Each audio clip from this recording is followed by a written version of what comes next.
জয়পুরহাটে বাহাসের challenge করে অনুপস্থিত হওয়ায় তাদেরকে পরাজিত ও বাতিল দাবি করে সংবাদ সম্মেলন অনুষ্ঠিত হয়েছে।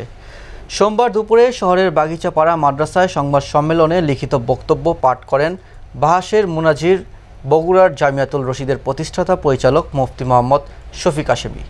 সুলতান মাহমুদের রিপোর্ট।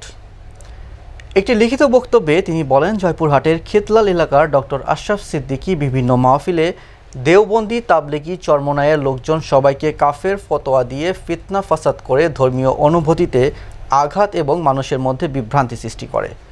পরে বাহাস আয়োজন করা হলে তার কেউই উপস্থিত হয়নি।